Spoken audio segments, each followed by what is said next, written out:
Hi, everyone. This is Mike Talks Cars Podcast, episode 54. News is up. In industry news, direct-to-buyer sales and online sales are showing signs of becoming the norm. This, according to most global auto industry leaders. Forecasting this major shift in auto sales has become somewhat of a sport in the past 5 years and has picked up during the pandemic and consequent chip shortage. Manufacturers like Tesla and Vingroup's VinFast are certainly examples of how direct-to-consumer sales can work, but according to J.D. Power's Sales Satisfaction Survey, buyers of EVs have very high expectations of the sales experience and scored EV dealers lower than traditional automakers. The dynamics of how people buy vehicles will certainly change over the next decade, and dealerships will have to flex to accommodate those changes. The questions are, will people still prefer to deal with a person when buying a car, even if it's online? And will competition between brands still need salespeople to help guide the process?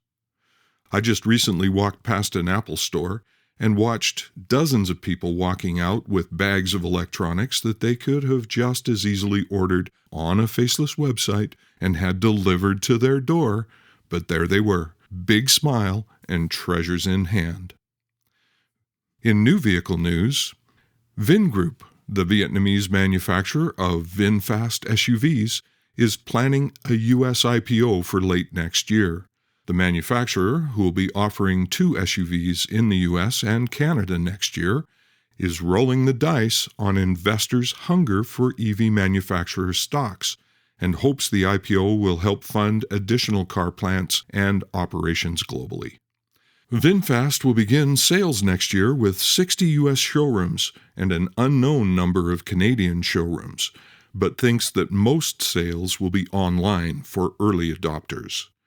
VinFast joins a growing number of EV startups targeting the profitable and EV-hungry North American market. Now for some musings with the trainer. How many of you have sold a vehicle where the customer told you that the decision to buy came down to the fact that they liked the way you treated them compared to the other dealership they were shopping? This is a very common occurrence. For some reason, you managed to connect with them in a way that other salesperson or salespeople could not. Often, this is because of the 10% principle. About 10% of the people you meet will feel a natural connection to you because of your personality, or the culture that you come from, the languages you speak, shared experience and interest, or just something we call chemistry when we can't quite put our finger on why. Experience and sales skill can actually increase this 10% to a much higher level. If you watch the top salespeople that you work around, you may have noticed that they have the ability to be truly interested in their customers, no matter who they are. They communicate in such a way that everyone seems to relax around them and are happy to deal with them. That is a bit of an illusion, however. Yes, their natural connections are happening at way above the 10% mark, but no one is at 100%. The very best salespeople are quick to recognize when a customer isn't responding to them and become skilled at assessing the situation and turning the customer over to someone that might be more able to connect. You know you're a pro when you don't have to do that very often, but you do it every time you see the need.